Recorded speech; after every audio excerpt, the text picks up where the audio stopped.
Now, from WYDC TV, this is Big Fox News at 10. We begin tonight with a major investment in child care services in New York. The governor announcing billions of dollars for child care in the state's 2022 budget. Big Fox's Matt Kleindens tells us what it means for parents. Good evening, and one daycare director tells me this funding will expand access to families who normally would not be able to afford child care. As part of the upcoming budget, New York will be spending over $5 billion in child care. It's a steep price, but Colleen Coro of Ready, Set, Go believes it's a worthy investment. It's very important to make child care more accessible and affordable. Part of the money will be used to extend subsidies to low-income families in the state. While Ready, Set, Go offers a sliding payment scale to families, Coro says the price is still unaffordable to some people. The lowest level on the scale is often too expensive for many families, so it will allow families to attend when they get the subsidy that couldn't ordinarily afford to attend. The subsidies would also expand access to families in child care deserts. While the Corning area has a wide range of child care options, Coro says the expanded access will allow daycare centers to stay full. We have dips in our enrollment that would, absolutely having more families looking for care is always a good thing because we can keep ourselves full, keep ourselves a viable business. Coro hopes that there will be a bigger push for accessible child care at the national level, as well as more support for child care workers. The first few years of life, there's an immense amount of growth in the brain, and our teachers are literally neuroscientists working with little children. The Biden administration is pushing for child care funding in his infrastructure package. Matt Kleindens, Big Fox, WYDC in Corning. President Biden sets an ambitious new vaccine goal, and now we're learning more about how he's trying to make it easier to get shots into arms. Jonathan Seri has the latest from Atlanta. Our goal by July 4th is to have 70% of adult Americans at least one shot. President Biden moving the goalposts as the biggest vaccination effort in American history expands. The president says he'd like to see 160 million Americans fully vaccinated by the 4th of July. And now the White House is shifting its distribution strategy, delivering fewer doses to states where demand has flattened out. Most health experts say the president's goal is achievable if he can get young people to sign up. We need more young people to be vaccinated. We're seeing a rise in cases among these younger people right now, especially from indoor sports. Passing out COVID-19 vaccination information. Another big part of the strategy will be outreach in communities where there's still skepticism about the vaccines. In some cities, experts are going door to door to answer questions and urge folks to get their shots. Obviously, some vaccine hesitancy going on, and when they know the facts, I think it'll help get them out. But as vaccination rates increase, there's growing confusion about mask wearing and social distancing. President Biden still wearing his mask in public, even though CDC guidelines say it's safe to take it off if you and those around you are fully vaccinated, drawing criticism from some doctors who say it sends mixed signals. If you're fully vaccinated and you're around other people who are vaccinated, whether that's in a party or a cruise ship, you don't need to wear a mask. You just really don't. And Pfizer says in September it expects to ask for FDA approval to provide its vaccine to children as young as 2. In Atlanta, Jonathan Seri, Fox News.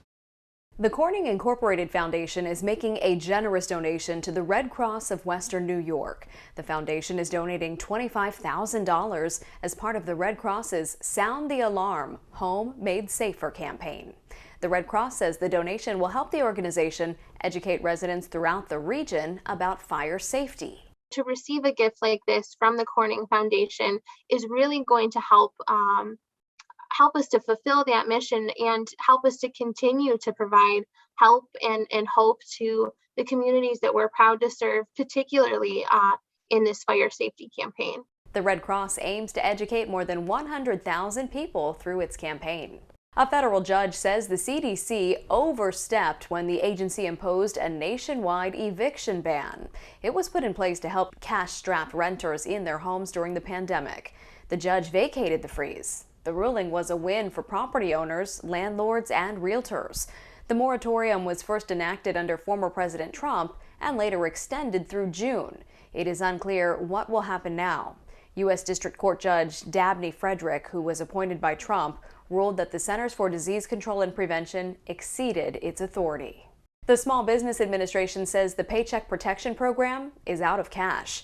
$284 billion was allotted to help businesses struggling during the pandemic.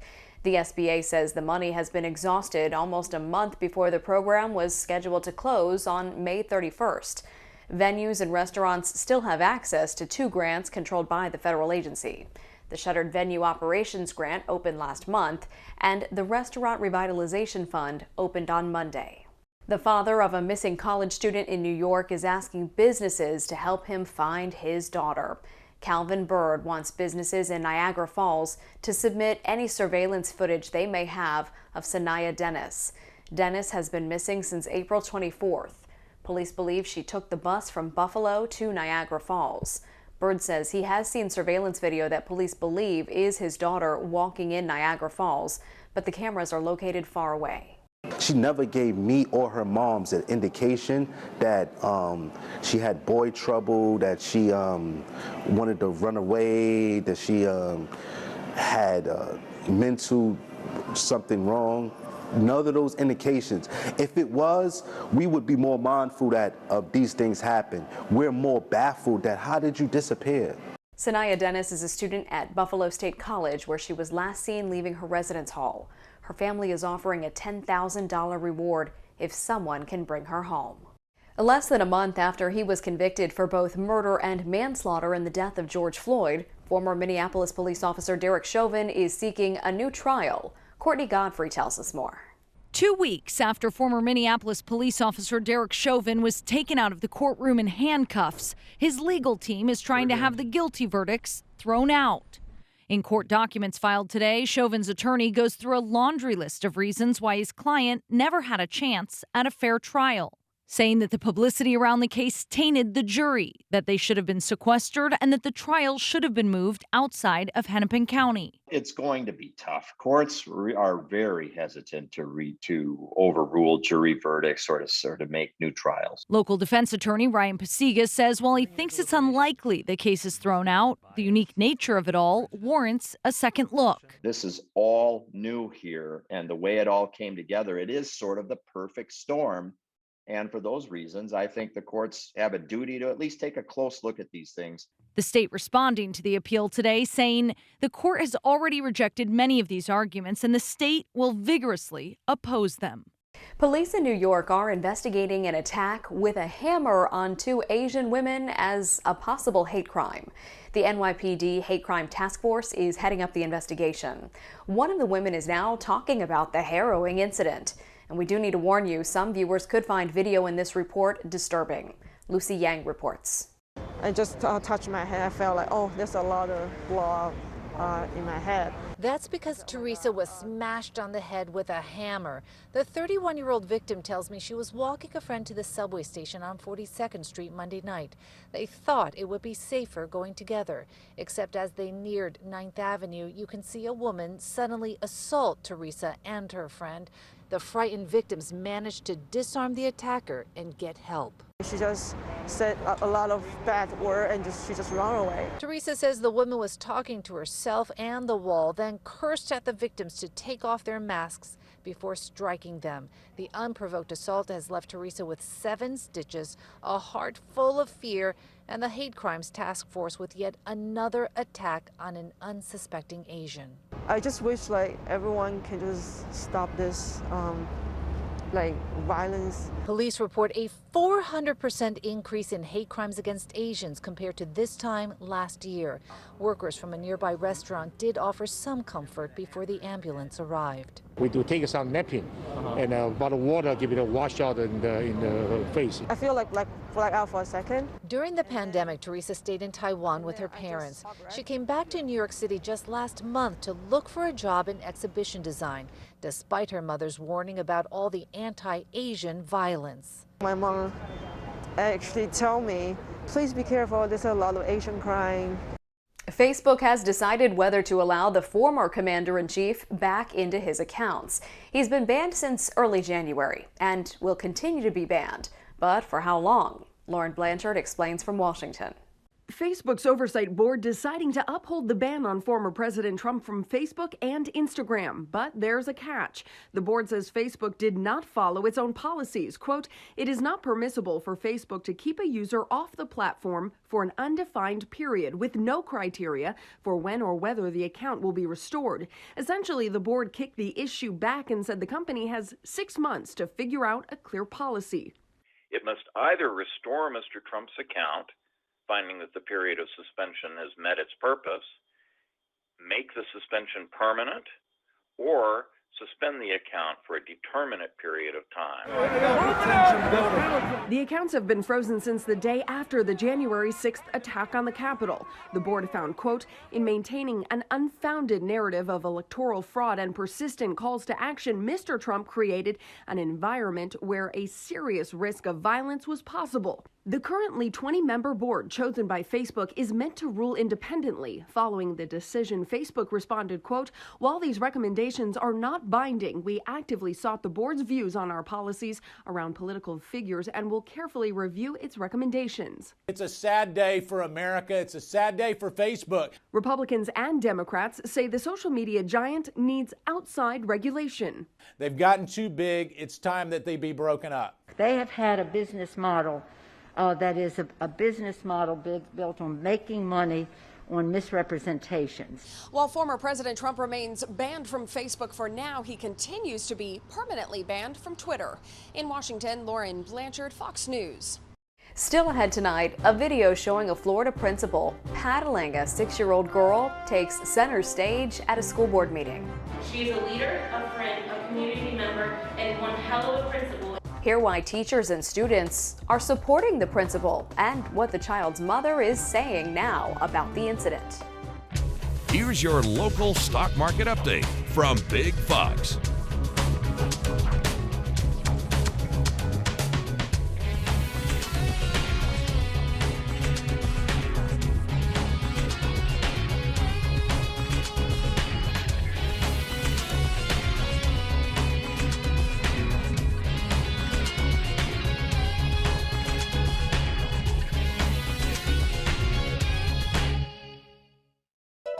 Now, your Twin Tiers forecast from Big Fox. Tonight's Big Fox forecast is brought to you by William Mattar. Good evening, everyone. I'm meteorologist Kim Walker with your weather update. We did pick up some rain for today, and there could be a few sprinkles and maybe an isolated showers in the next couple of hours before all this ends. So notice the green that's showing up. This will last through about 3 o'clock in the morning, and then that should give way to a little bit drier conditions as the system finally pulls away from our area. For tomorrow, the jet stream digs to the south, allowing for colder air to return, so it's going to be quite a chilly day for your Thursday. But notice what's showing up to our west, another storm system that will not only bring cool weather, but some rain for your Friday, and then we have another round of rain that could be possible over the weekend. So here's a look at your planner for your Thursday, I should say. Temperatures around 46 degrees at 8 o'clock in the morning. We warm up to around 51 by 10, 55 at noon. And it looks like we only muster up into the upper 50s by the afternoon. There will be some filtered sunshine as well. And then we should see a little bit more cloud cover as we head into your Friday. The system starts to move right over our area, passing right through the region. And on the backside of it, it will drag cooler air back. And this time around, it's going to be pretty chilly. We're talking about a very cold rain for your Friday. So let's take a look at our future radar. Fast forwarding to about 4 o'clock in the morning on Friday. Notice a few showers showing up from Hornell all the way to Elmira into Sayre. And then around 7 o'clock in the morning, the blue that's showing up, that could be some snow that could be mixing in as temperatures will be cold enough early in the day for some snow. And we are expecting some showers, though, from Corning into Elmira. I think the bulk of the precipitation will be in the form of rain, but we can't rule out some snow that will be mixing in just because those temperatures will be quite cold during the day on Friday. At around 4 o'clock in the afternoon, it looks like more rain. There could be a few thunderstorms as well that could bring some heavier rain showers, and then into the 10 o'clock hour as those temperatures dive down into the 30s, there could be some snow mixing in from Hornell to Bath to Corning, Elmira, and stretching to the southeast into Sayers. So again, there will be some very cold rain, possibly some snow mixing in for your Friday. And then on Saturday, this system is very slow moving. At around 4 o'clock in the morning, still some precipitation, and that will continue into the latter part of the morning on Saturday before it starts to move away. And here's a look at your forecast for your Mother's Day. We are expecting to start off with dry conditions, but as another low starts to move eastward right over the region, it could spread some rain back to our area by the end of the weekend. Your forecast for tonight calls for temperatures dropping down to near the 40-degree mark. A cool day tomorrow with highs only around 58 degrees. Your 7-day forecast calls for a little bit cooler conditions on Friday, but then we warm up into the mid-50s over the weekend. For the second week in a row, COVID-19 cases among children have declined, but there's still a large number of new infections in the youngest Americans. Mandy Gaither has more in today's Health Minute. It's now a waiting game, but Pfizer is expected to be given the green light to extend its vaccine to youth ages 12 to 15. If this vaccine is approved through emergency use authorization by the FDA, then parents don't have to worry about that coin flip. They can take the risk out of it and protect their children. According to the most recent weekly report from the American Academy of Pediatrics, children represent close to 14% of all COVID-19 cases in the U.S. As of April 29th, nearly 3.8 million children have tested positive. Pfizer hopes to submit for vaccine authorization in children ages 2 to 11 in September. But for now, those studies are ongoing. I think as you get to younger ages, you're going to have to do more extensive dose-ranging trials and also dose interval trials.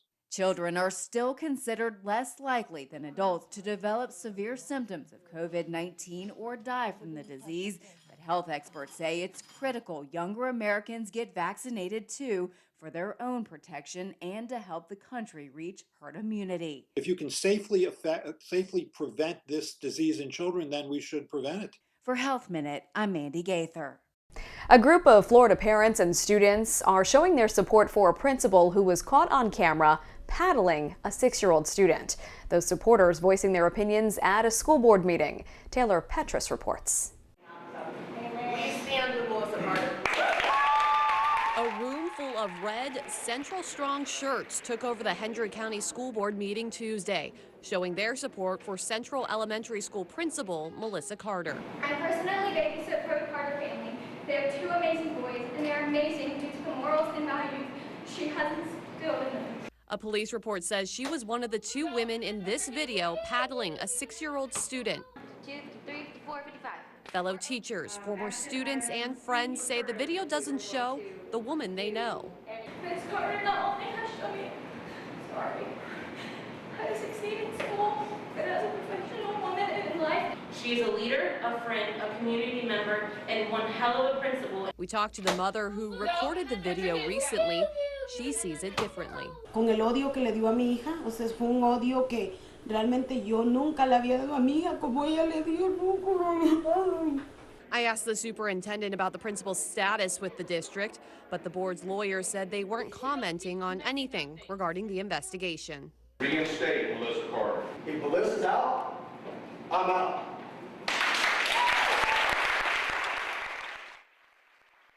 Two police officers in Mount Vernon, New York are being lauded for sensible policing. This after showing kindness to a homeless man accused of stealing socks from a dollar store. Michelle Brown reports. Partners on patrol. Mount Vernon police officers Christopher Cartwright and Jason Velez have responded to numerous calls for reports of shoplifting. But a call on Saturday for one in progress at the dollar store in Fulton Avenue took an unexpected turn. What are you trying to get today? Some socks? Body camera video capturing the encounter between the officers and a homeless man stealing socks. Instead of arresting him, I'll tell you what, I'll buy you a couple pairs of socks though, but you gotta stop stealing them. All right, fair enough. You heard right. Officer Cartwright spent about $30 of his own money to help out the homeless man, just looking to keep his feet warm. I didn't see arresting that man for him trying to provide clothing for himself was going to do him any good. And the down on his luck man, thankful for the reprieve. He was very grateful. He thanked us multiple times. I think he was just speechless at that point, that's all he could say. The officers not only bought the homeless man's socks, they gave him information on community resources that might be able to help him long term. It's a celebration. That celebration coming at a time when numerous agencies have called for an investigation into the police department's past practices. But the generosity by the officers is what Cheryl Crawford knows best. Not that I'm surprised, because I know the work of the police officers in Mount Vernon. Like these partners who say, If we had that call again today, I think it would play out the same way. Kindness and community policing playing out in Mount Vernon. In Mount Vernon, Michelle Brown, News 12. Burger King is rolling out new experimental packaging. The fast food giant is giving its most used items like utensils, straws, and wrappers an environmentally friendly makeover. It's all part of the company's continued push to reduce waste. The Green Packaging Pilot Program, as it's being called, ditches plastic and cardboard for alternative materials. The burger chain would like to do a nationwide rollout of the packaging in the next year. An inspiring story out of Missouri, where an ambitious high school senior was not only given a college scholarship, but also found a way to help another student get a college education. And now students and staff at his school in St. Charles are amazed and proud of his generosity. Mike Bush reports. Let's make sure you get into your portal and open up your Cengage book. At St. Charles West High School, I want you to use that snip tool. one of the best teachers may just be a student. He just has a heart for people. Figure 412 matrix. 18-year-old Josh Nelson is getting ready to graduate. I plan to go to Southeast Missouri State and go into their pre-optometry program, where I'll be majoring in biomedical sciences. So in this type of organization, What Josh didn't say is that SEMO offered him a scholarship. any of these creative outlets. That'll happen when you're an excellent student, you're a 3-year varsity basketball player, Always be yourself. and you're president of the school's Multicultural Achievement Committee. The mission of it is to encourage students of color to maximize their potential and to become college and career ready. Honestly, I feel like if you're a member of this program, They work on resume writing, interviewing skills, and even strategies for their college admissions tests. be confident in what you bring to the table. But all that preparation couldn't prepare the students or teachers for Josh's recent announcement. I was like really blown away because I was not expecting that. You guys got a track meet this week? Josh saved up more than $1,000 for college, but since he earned a scholarship, he's decided to use his savings to help another student go to college. I think he's an inspiration to some of the other people at the school, especially students of color. I don't even think he realizes that he's doing that much for everyone else as well. I just think it's unbelievable what he's doing, and it's really exciting. Students all want to do well on their math and history tests, but Josh just aced a test of character. I really thought that it was important to give back to my community that poured in so much to me. Over the next few weeks, with some help from his parents and teachers, he'll be accepting applications for this special scholarship with the hope that some donors will make the $1,000 multiply. Honestly, it makes me feel on top of the world. The fact that I could just help somebody a little bit in whatever way I can, just me being so young, I don't know, it just makes me feel great, and I really want to see other people succeed. One high school senior with ambition and compassion, getting ready to move forward by giving back. We're extremely proud of him. We want to leave you with a smile tonight. An Ohio amusement park is using a few special guests to test out its new roller coaster. The new Orion Giga Coaster is the tallest and fastest roller coaster at Kings Island Amusement Park. The park shared video of several Bob Ross dolls on the attraction. The toys were taken down a 300-foot drop before racing up and down 7 hills along 5,300 plus feet of track at speeds up to 91 miles an hour. The Kings Island Amusement Park is currently closed, but it is set to reopen on May 15th. From our whole team, thanks for joining us. We hope you have a nice night.